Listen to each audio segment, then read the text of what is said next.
Come in. Please.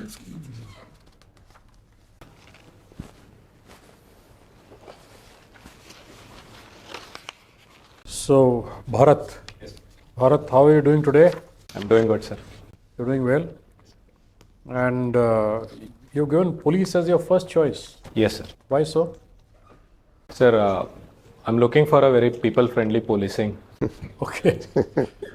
So you mean to say that the police is not friendly at all? I didn't mean that way, sir. They are friendly, but it could be more better. Could be better. Or you're going to try to make it better. Yes, sir. Which place do you think you'll make it better? I mean, so you may not get Karnataka, depending on your rank. If you get the police, for that matter, you might get into some state where police has no relevance.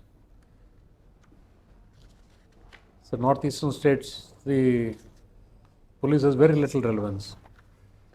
So what do you do? Sir, wherever it is, whether it is less relevant also, definitely I try my best. Okay, the police is already very happy people there in Mizoram, Arunachal.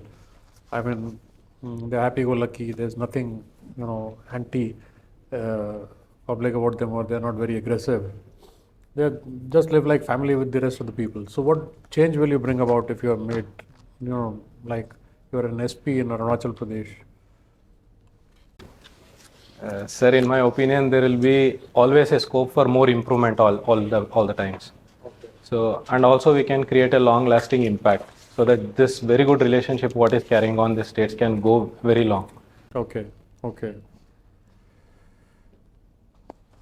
Now, what do you think is the most important thing happening in the country right now?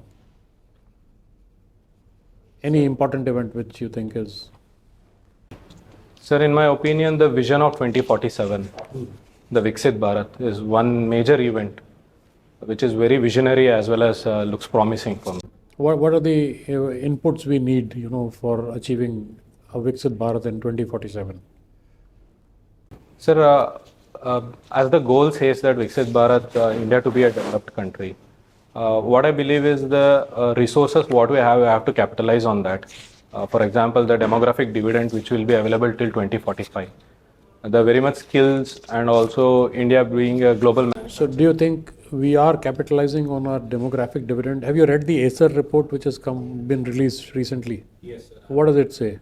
What are the main things about it? Sir, there was a very disappointing figures come out. For example, if a child is given a ruler, like the measurement, if it is allowed to do from the 0 centimeter, is able to do it. But if it is asked to do from 3 or 4 centimeters, unable to do it. Not a child also, even 18, 19-year-olds, they cannot read a sentence in their mother tongue or in English. And even if they are able to read, they are not able to comprehend what those lines are. And 18-year-olds cannot do the maths of a class 2 school book. So what kind of, capitalizing on the demographic dividend are we talking about? Do you think with this level of educational skills or skills, whatever, we are going to achieve Viksit Bharat in 2047?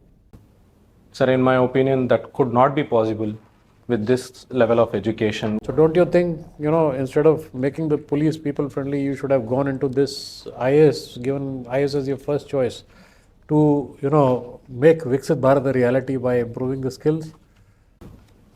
Sir, that could be an option, but as I assessed myself, you are a better candidate you have better aptitude for the IPS. Yes, You look like an IPS officer also. Yeah. Good. Thank you. Good morning to you. You have done a bit of history also, right? yes, sir, my optional is history. Yeah. Now, see, I'm not from Karnataka, but I do hear about Tipu Sultan. Yes, sir. So, can you tell me what is this controversy about, and where do you position Tipu Sultan in India's history? A positive character, or there's a lot that we must think about? So, where does he stand in India's history from, say, today's perspective?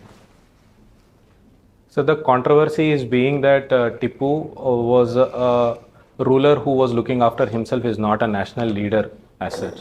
So there is a religious conflict as well in this. But in my thinking, Tipu in his capacities during those days, he has done what he has to be done at that time, fighting the British. I consider him as one of the freedom fighters as well. And he has been working for the Mysore region very well for the industrialization. So in my opinion, Tipu we should accept and we should believe that he was one of the person who has been working for the welfare of the country at that time, sir. But did he not do forcible conversions, religious conversions, which people complain about today? So there are these issues there, but there is no authentic proof. As in history, we need literary and archaeological evidences for this. There has been lagging of evidences to prove that he has done all this.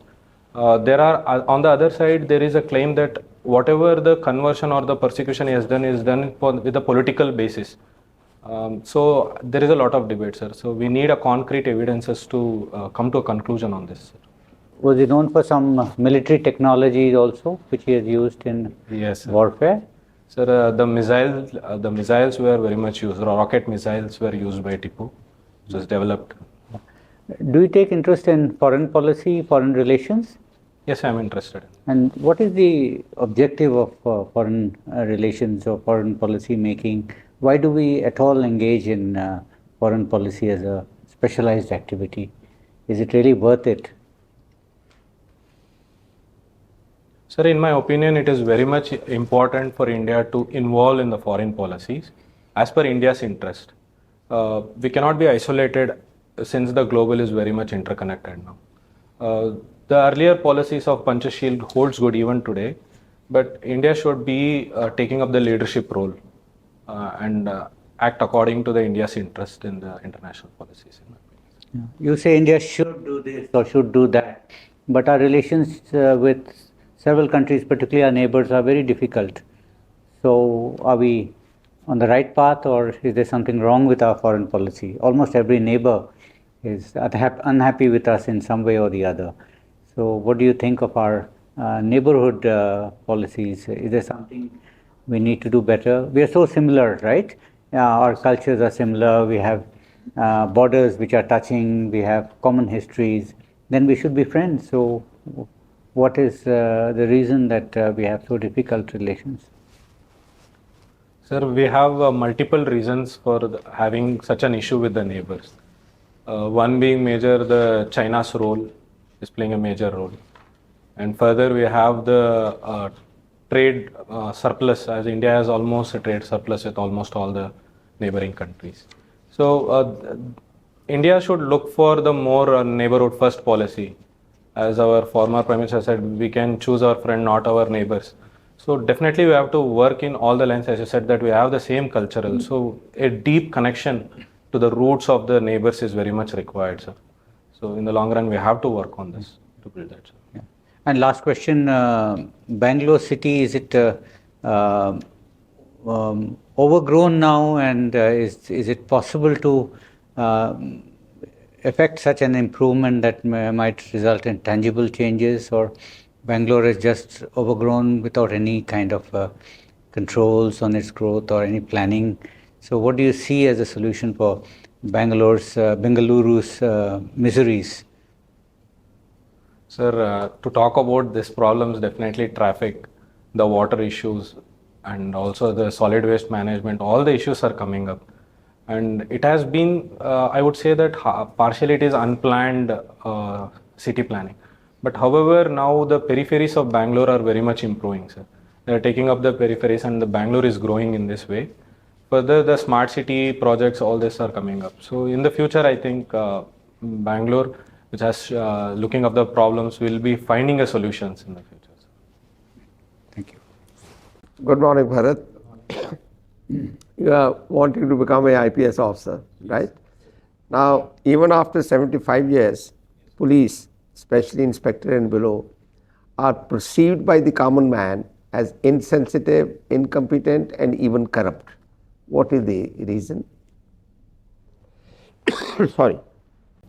Sir, first I would start with insensitivity. So there are two major problems according to me.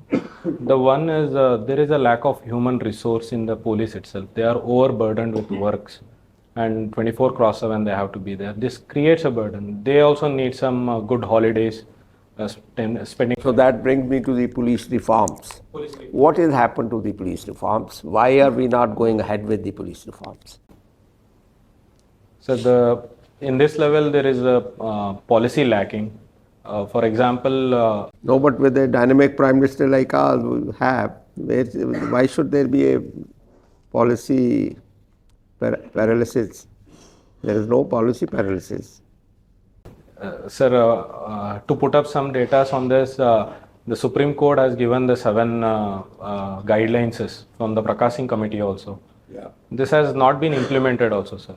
And also Why the politicians don't let it implemented, or what could be the reason? I mean, you analyze the problem and tell me why is it not being implemented? Sir, the one major reason is the economic issues. The finance is very much more needed, which has not been delivered. And also there needs a motive also, sir. Like there needs a interest also to be done. I think these things are lagging definitely to bring these reforms. All right. Many states, small states, have top-heavy DGP system. Like in Punjab, a small state, there are 18 DGPs, 23 ADGPs, and only few IGs and SSP and things like that. How has it happened, and how does it affect good governance? Can I have a moment on this? Please do that.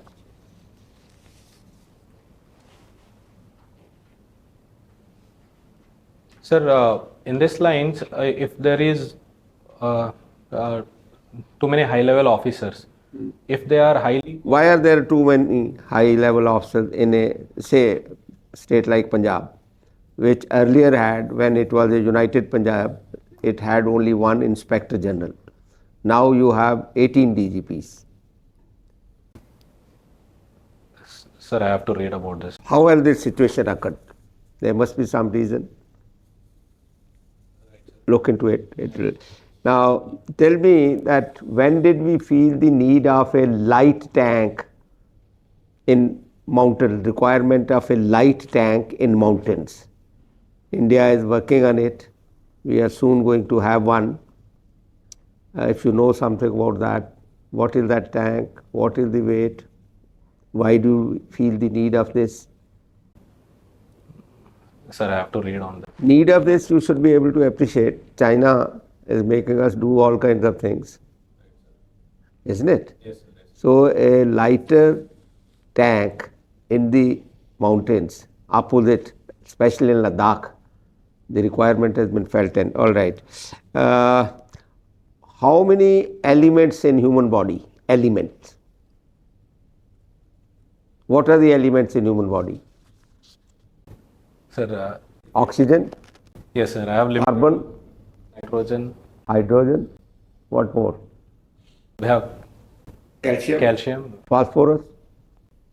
What percentage does it make of the entire human body? Sir, oxygen has 76%. No, total, all these put together, all the elements put together, what percentage of the human body do they constitute? 90%, more than 90%. All right, my last question. One of the IITs has a campus abroad, and our Honorable Prime Minister visited that campus recently. Where is that campus, and which IIT has that campus? Sir, I will read on this, sir. I don't know about this. I'll read on this. Prime Minister went there just few days back. Where did he go in Middle East. Where all did he go? Sir, he visited UAE And? and Qatar. Qatar. Yes, sir. So there is one campus he visited there, IIT Delhi's campus. Thank you for that. Okay, thank you. All right, Bharat. Have you interacted with AI? Yes, ma'am. ChatGPT at least. You have tried, okay. Now tell me, can the machines have a bias?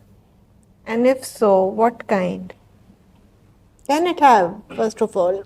Yes, ma'am. I believe AI can have bias. For example, it depends on the data what we give. If we give the data on the lines of a racial kind of a thing, then definitely it will bring a racial kind of a bias, in my opinion. So how objective then, would be the use of AI? And how would you address this problem? Because let's say in policing, if you start using AI, all right, at some point probably they will, no? So what is the way to address this? Of course, some couple of them are obvious, what you feed. So, but other than that. Ma'am, it all depends on what the data we give to the AI. On this basis, it goes with. It takes from everywhere, no? Yes, ma'am, it takes from everywhere. However, it would be a kind of a subjective thing that finally a cross check is required from a human where the output from the AI can be analyzed further. And we cannot completely rely on AI, is my opinion. And what has been done for regulation? Is there any effort been made towards regulating? Ma'am, recently GPI came up with Belchet initiative, where globally all the countries have been united to have a proper regulations on artificial intelligence. But in India, we have to frame a different law for this, in my opinion. So, has anybody already passed some executive order or some regulation? The EU has, and US has also passed an executive order. You could just brush up on that. All right, okay. Now, you're from Karnataka, right? Karnataka is protesting.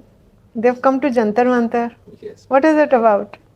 Ma'am, it is Delhi Chalo where they are demanding for the budgeting, where they are demanding some money which has not been ordered. For example, drought, they were asking some 18,000 crore, but nothing has been given. So on this line, the Chief Minister and Deputy Chief Minister along with his companions are protesting on this. And what they've given us certain slogan, no? It is called as our tax, our money kind of a thing. Yeah, my money, my tax, yeah. So Karnataka is definitely one of the higher income states, yes? Yes. And the money is probably going to lower income states. Yes. Is that principle morally sound? Ma'am, in my opinion, it is a good thing. First, we have to look at the country. It is a concept of social justice. A state which is doing very well in its GDP has to contribute to the state which is not doing. Since all are our brother states, it is a good thing that Karnataka is contributing good, but it has to give it to the other states where real improvement is required. So I don't find anything wrong in this. And if the brother state is frittering, then where does your money go? That should be a big. How do you control that? I mean, after all, you're giving your money, your hard-earned tax is going there, and they are just spending on schemes you may not agree with. Then, can there be a mechanism? Just think about it. All right. Okay, doesn't have easy answers. All right. What other disputes does Karnataka, controversies with neighbors? What are the ones? Ma'am, the first I would say that a decade, maybe century long issue of Kaveri with the Tamil Nadu state. We have the border dispute with the Belgaum state, and we have also a border issue with the Kerala state in the Kasaragod, this areas. These are the issues we have carried. With Maharashtra, Belgaum, Maharashtra, Yes. no? So Maharashtra is doing some implementing schemes there. Is it okay? It's a win-win. Ma'am, in my opinion, that shouldn't be. It is a breach of jurisdictions. Belgaum till now belongs to Karnataka. Yeah, but it's benefiting, no? Benefiting? Though it is benefiting, ma'am, but it is a breach of jurisdiction. I think Karnataka state still now holds Belgaum, so the state has the power to do it in my opinion. Okay, and does anyone have any right over waters? I will.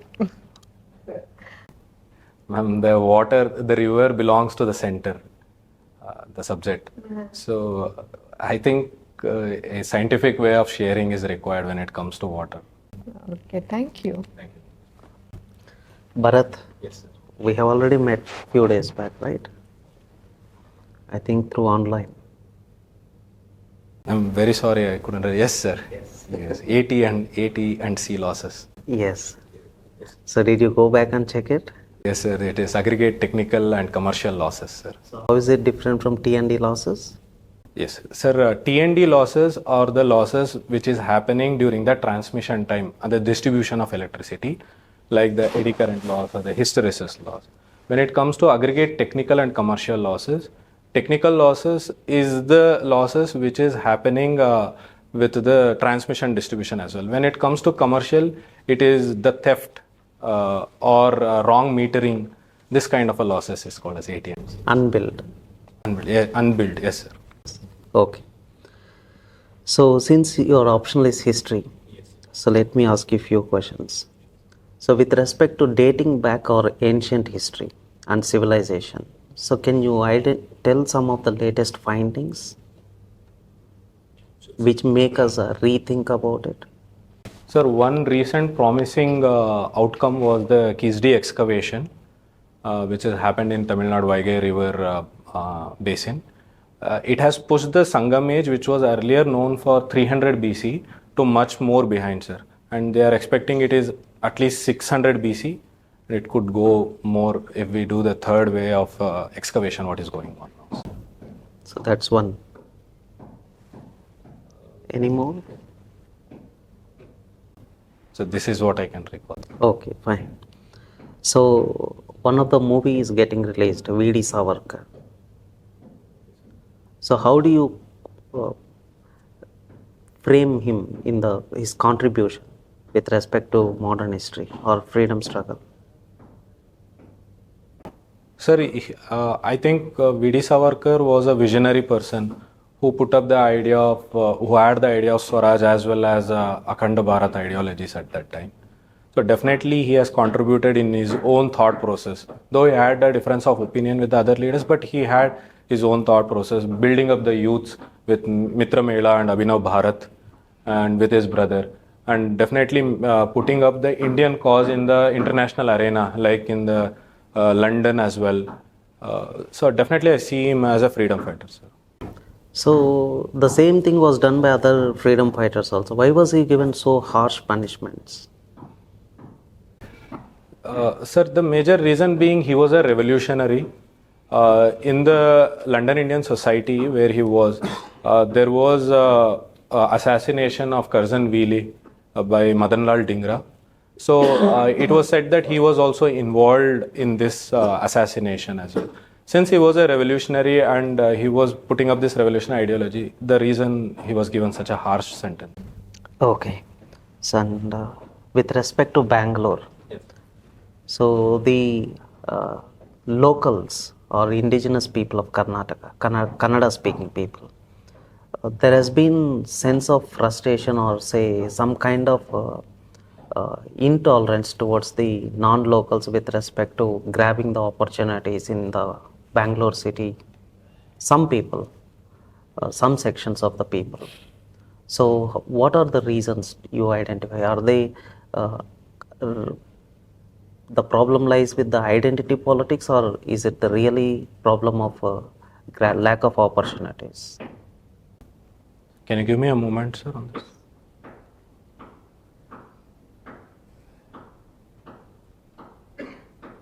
Sir, I think it has a mixed bag of both, sir. The lack of opportunities will create such a situation if the jobs is taken by the other peoples. And also this being pushed in the political aspect as well. Sir, however, the solution could be generating more jobs definitely will make it more conclusive. And it is a fundamental right for anyone to come into any place as a citizen and take up the job on merit. So I think there needs to be a social awareness and also a brotherhood, fraternity is required to overcome this issue, sir. Okay. So are there any threats to the linguistic minorities in Karnataka or in Bangalore in specific? Sir, I would not say there is not at all any threat. There could be, but it is in a minuscule. It is a cosmopolitan. We find every other person with every other language in Bangalore. So I don't see such a big threat, but there could be. We cannot neglect that aspect. Yes. So Bangalore is known for hosting for many decades, right? Okay. So one last question. What is this a super capacitor and what is this smart grid?